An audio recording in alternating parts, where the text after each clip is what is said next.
Mari kita berdoa bersama. Bapa kami di syurga, kami bersyukur dan berterima kasih kerana firman yang akan kami belajar sebentar lagi. Kami juga berdoa supaya Tuhan, firman Tuhan akan membentuk hati dan juga minda kami pada pagi ini. Di dalam nama Yesus kami telah berdoa. Amin. Hari ini kita akan melihat di dalam Malaki pasal 1 ayat 6 hingga 14 di mana kita akan belajar sesuatu tentang penyembahan. Saya tahu penyembahan adalah sesuatu topik yang sangat-sangat luas di mana ia meliputi banyak aspek dan juga topik-topik. Tetapi bagi kita pada hari ini apa yang kita akan belajar tentang Malaki adalah sesuatu tentang penyembahan yang lebih bermakna. Sebelum itu saya ingin bertanya, apa itu penyembahan? Apa itu penyembahan? Apa itu penyembahan? Mungkin di antara kita fikir bahawa penyembahan itu adalah apabila kita menyanyi lagu puji-pujian, seperti kita mengikuti ibadah. Apabila kita datang ke sini, kita menyanyi lagu-lagu puji-pujian dan juga penyembahan. Itu adalah masa untuk kita menyembah Tuhan. Mungkin di antara kita juga menjawab penyembahan itu adalah masa kita berdoa. Di mana apabila kita meluangkan masa kita berdoa kepada Tuhan, ini juga merupakan satu aksi di mana kita menyembah Tuhan. Nah, juga ada orang yang berkata, kehidupan kita juga adalah penyembahan, di mana apa yang kita lakukan di dalam kehidupan kita juga boleh dijadikan sebagai satu penyembahan kepada Tuhan. Tetapi untuk hari ini, apa yang kita akan belajar dalam Malaki pasal 1, saya ingin memberi jawapan kepada kamu bahawa penyembahan itu adalah sikap hati seseorang. Penyembahan itu adalah sikap hati seseorang. Maksudnya ini penyembahan adalah lebih kepada hati, bagaimana orang itu menyembah Tuhan. Semuanya bermula dari hati. Bukan di gereja, bukan di kebaktian, bukan di ibadah, tetapi penyembahan bermula dari hati kita. Kerana di dalam Malaki pasal 1 ayat 6 hingga 14, di sini Tuhan, apa yang berlaku di sini adalah Tuhan menjadi marah terhadap imam-imam besar di Israel kerana mereka tidak menyembah Tuhan dengan hati mereka. Nah, apa yang berlaku di sini adalah mereka memberi pengorbanan kepada Tuhan, dengan haiwan-haiwan yang cacat dan yang tidak sempurna. Semuanya ini diberikan kepada Tuhan sebagai satu penyembahan. Tetapi ini telah menghina dan juga tidak menghormati nama Tuhan. Oleh itu Tuhan menjadi marah dan melalui Malaki Tuhan memberi firman-Nya, memberitahu kepada orang-orang Israel, utamanya imam-imam besar Israel, bahawa mereka telah melakukan satu kesalahan besar di mana mereka tidak menghormati dan menghina nama Tuhan dan juga tidak takut kepada Tuhan. Semuanya tertulis dalam pasal 1. Dan apa yang berlaku di sini adalah apabila imam-imam besar mereka ingin sesuatu, kalau kamu melihat apabila mereka ingin mendapatkan berkat, karunia, rahmat daripada Tuhan, pada masa itu barulah mereka datang untuk memberi persembahan dan berdoa supaya Tuhan akan memberkati mereka. Jadi apa yang kita akan belajar hari ini adalah tentang Tuhan. Dia tidak menerima penyembahan yang sepatutnya diberikan oleh imam-imam besar. Di mana imam-imam besar ini mereka menghina nama Tuhan dan dengan pengorbanan yang mereka beri, dan mereka juga tidak takut kepada Tuhan. Dan apabila mereka mau sesuatu daripada Tuhan, barulah mereka datang kepada Tuhan dan berharap Tuhan akan mendengar doa mereka dan memberkati mereka. Semuanya ini, walaupun ini berlaku sebelum Yesus dilahirkan, tetapi sampai hari ini semuanya tetap berlaku di dalam gereja. Kerana mungkin kita tidak lagi memberi persembahan pengorbanan kepada Tuhan. Kita tidak lagi membunuh haiwan untuk memberi persembahan kita kepada Tuhan. Tetapi cara kita memberi persembahan kita juga akan menghina Tuhan. Kalau kita tidak ada sikap hati yang betul. Ataupun ada agenda yang lain. Oh, sekarang semua okey. Jadi berilah apa yang saya suka.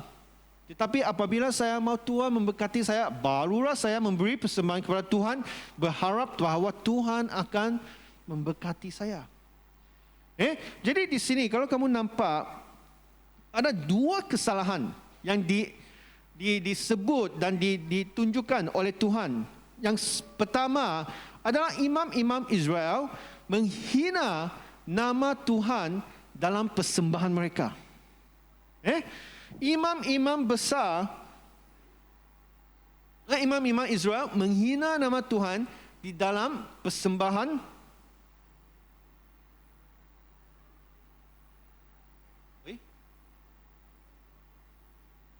nombor 1. Oh, ini sub point ini bukan point. Turun. Saya sudah skip kan? Turun.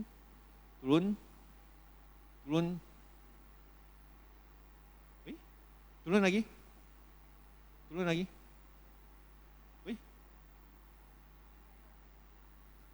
God's complaint, keluhan Tuhan. Ada. Oh. Okeylah. Okey, nombor 1 itu slide sudah salah. Mungkin saya belum bangun masa itu. Saya buat masa saya sangat mengantuk. Nah, jadi yang pertama, keluhan Tuhan terhadap imam-imam Israel adalah kerana tindakan penyembahan mereka yang bejat. Tindakan mereka yang bejat. Nah, apa yang berlaku adalah kamu boleh nampak di dalam fasa 1 bahawa mereka membawa persembahan-persembahan yang telah dicermahkan. Bukan apa yang Tuhan mau. Dengan berharap Tuhan akan memberkati mereka. Nah, kalau kamu tengok di sini, apa yang berlaku? Apakah kesalahan mereka? Ada dua kesalahan. Kesalahan yang besar adalah imam-imam Israel menghina nama Tuhan di dalam persembahan mereka. Mungkin kamu ingat bagaimana persembahan saya boleh menghina nama Tuhan. Bagaimana? Kerana di dalam ayat 6,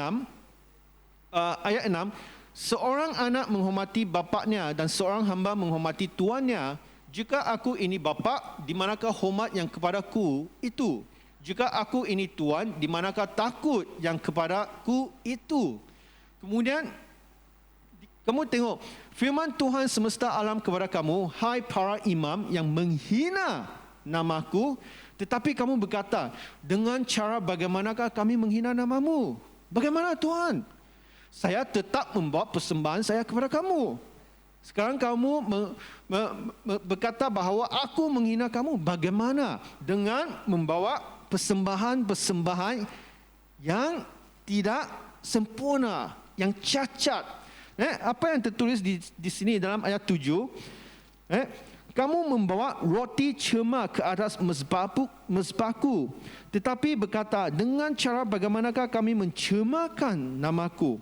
Kemudian dalam ayat 9, maka sekarang cubalah melunakkan hati Allah supaya ia mengasihani kita.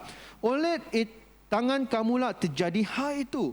Masakanlah ia akan menyambut salah seorang daripadamu dengan baik, firman Tuhan alam semesta. Kerana apa yang kamu memberikan kepada aku, semuanya ini tercemar. Kamu akan ingat, wah bagaimana kami menghina namamu. Tetapi kalau kamu membaca lagi dalam ayat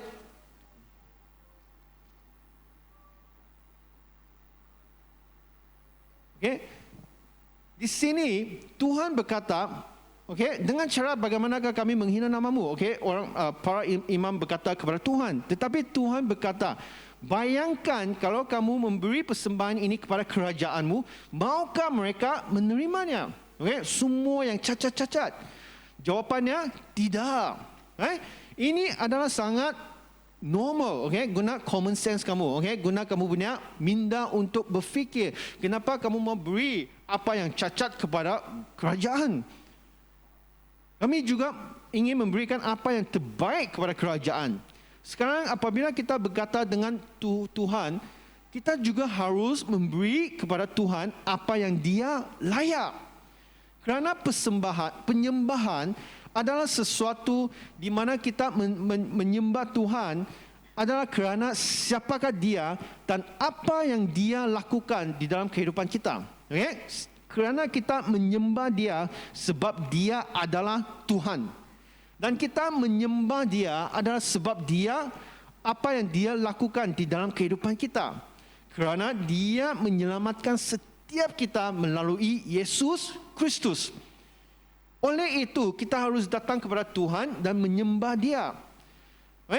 Kesalahan-kesalahan imam-imam adalah mereka menghina nama Tuhan di dalam persembahan mereka, dan mereka juga menghina nama Tuhan di dalam komitmen mereka. Mereka berfikir, kalau saya hanya memberi apa yang ada di dalam tangan saya, Tuhan mesti akan menerimanya. Tetapi tidak. Kerana Tuhan sangat serius terhadap apa yang diberikan oleh orang. Tuhan akan melihat apa yang kita berikan di dalam persembahan kita. Kerana melalui cerita di sini, okey, ayat-ayat di sini, kita boleh nampak bahawa Tuhan, okey, sebelum Tuhan menerima persembahan kita, Dia akan memeriksa hatimu. Mungkin kamu berkata, ayah, tidak apalah Tuhan, saya hanya ada RM2, saya beri RM2 saja. Nah, nilai persembahan kamu ditentukan oleh hatimu. Sama ada RM2 itu adalah besar atau kecil, adalah bergantung kepada hati kamu. Saya masih ingat beberapa tahun yang lalu apabila saya masih seorang Kristian yang muda. Masa itu mungkin tidak sampai umur 20 tahunan. Saya masih ingat bahawa saya mengikuti satu seminar di All Saints Cathedral. Dan pada masa itu ada seorang pengkhotbah, dia mencabar kita untuk memberi persembahan kepada Tuhan. Nah, apa yang berlaku adalah dia menyuruh semua orang di dalam dewan itu mengeluarkan tompek kamu. Okey, sekarang ambil kamu punya tompek keluar. Nah, apa yang berlaku seterusnya adalah dia mencabar kita simpan, okey, memberi persembahan kamu, apa yang ada di dalam tompek kamu berikan semua. Berikan semua kepada Tuhan.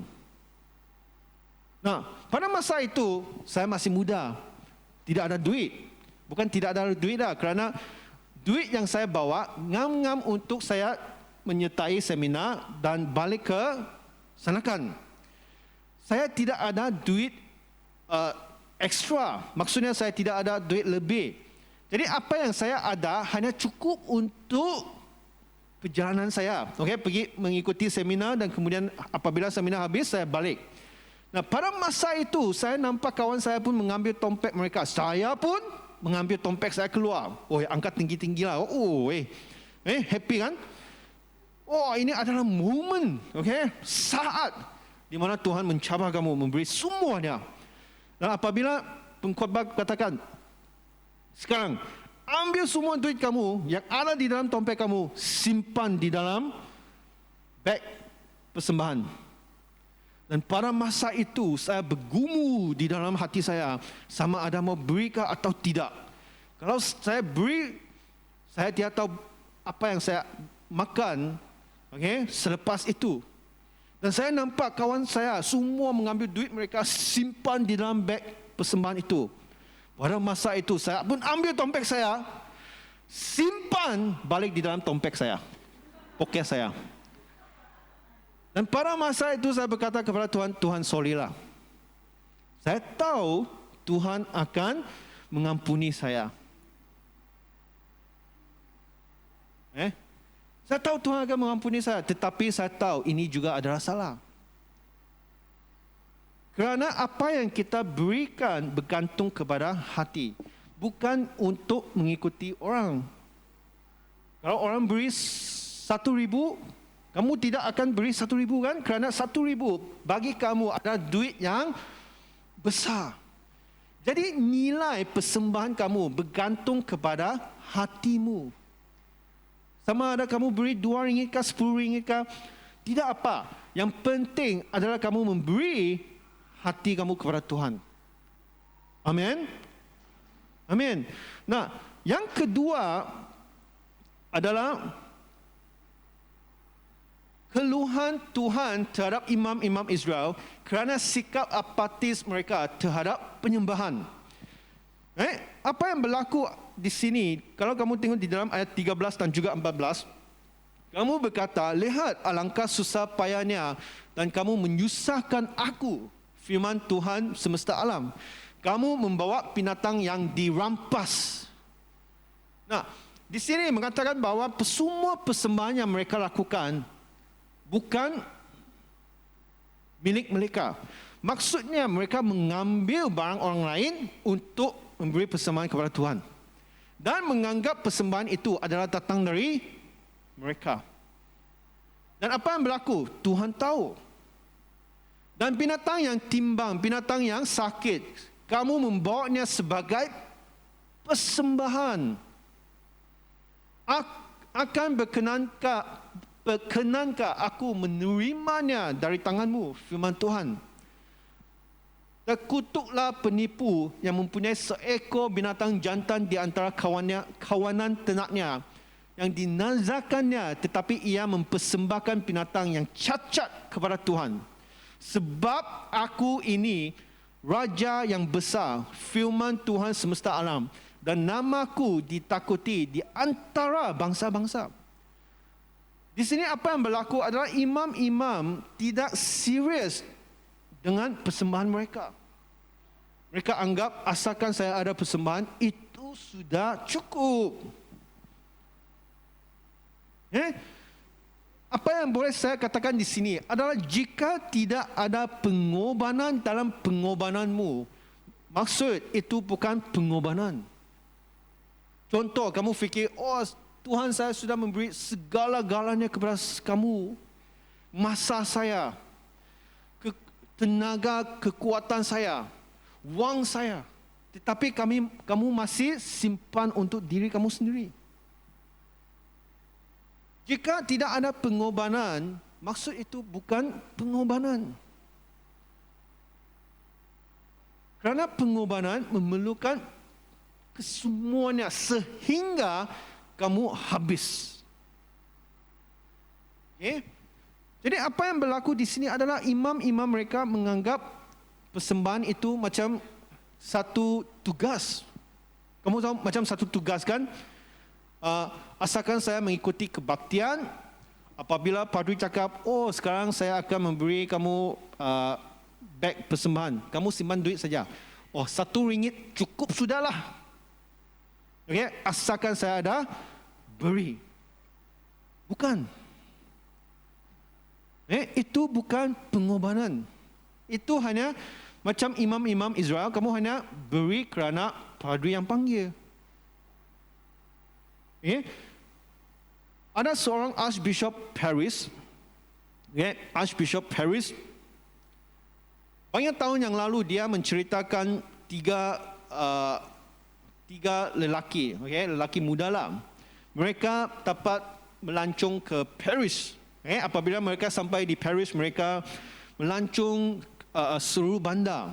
Dan apa yang mereka lakukan pada masa itu, mereka suka pergi ke night club. Apa yang tidak baik, apa yang berdosa, mereka semua telah lakukan.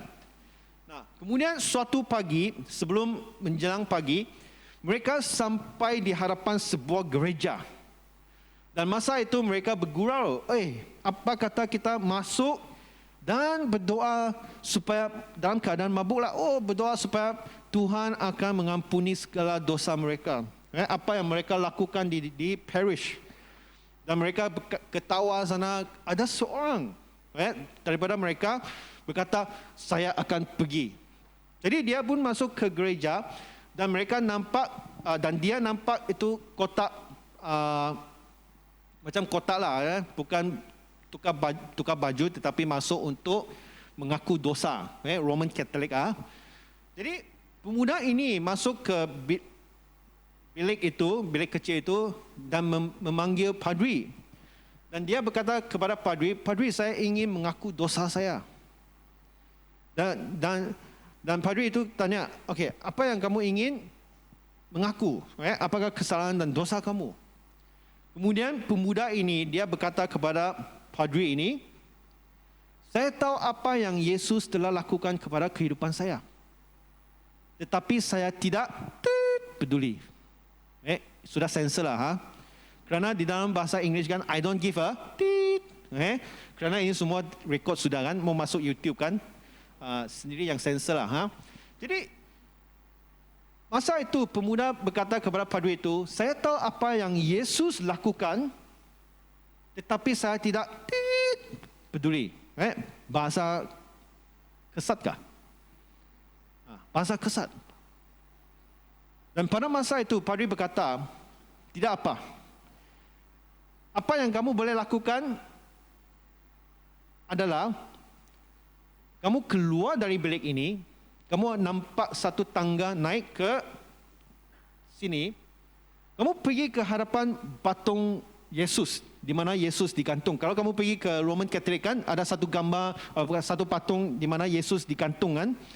Nah, kamu pergi ke patung itu, berlutut dan melihat kepada Yesus dan berkata kepada dia, saya tahu apa yang kamu lakukan, tetapi saya tidak peduli.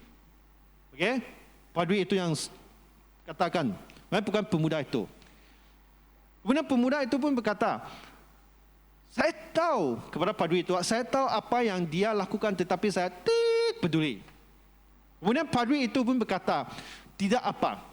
Kamu tidak payah bercakap apa-apa, kamu keluar, kamu pergi ke hadapan patung itu, berlutut dan melihat kepada Yesus dan berkata kepada dia, saya tahu apa yang kamu lakukan, saya tidak peduli. Jadi pemuda itu pun keluar dari bilik itu dan kawan-kawan mereka pun ketawa. Wah, nampak dia ketawa. Dan padri itu pun berkata kepada dia, kalau kamu mau diampunkan, pergi ke hadapan patung Yesus, berlutut dan berkata kepada dia, saya tahu apa yang kamu lakukan, saya tidak peduli. Dan pemuda itu pun berjalan ke arah patung itu, patung Yesus. Dia berlutut dan melihat kepada Yesus. Dan dia pun berkata, Yesus, saya tahu apa yang kamu telah lakukan. Sila ampunkan dosa saya.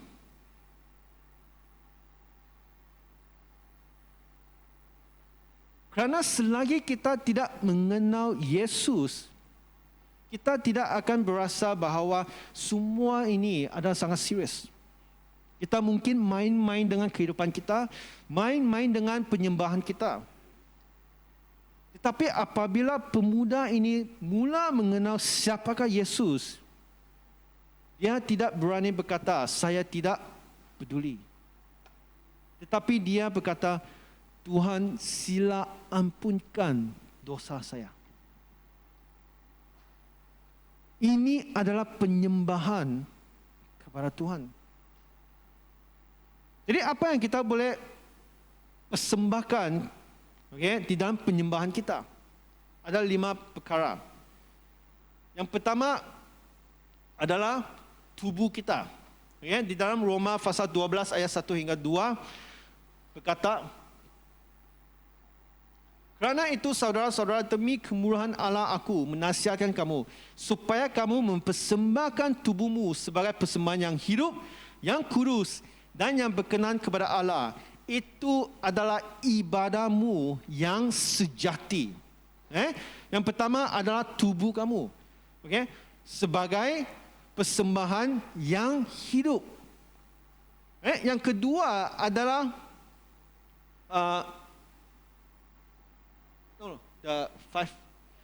yang kedua adalah kewangan.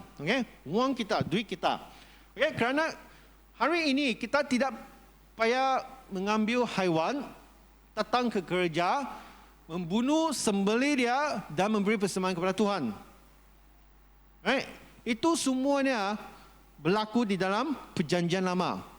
Kerana perjanjian baru sehingga hari ini, Yesus telah lakukan sekali sahaja.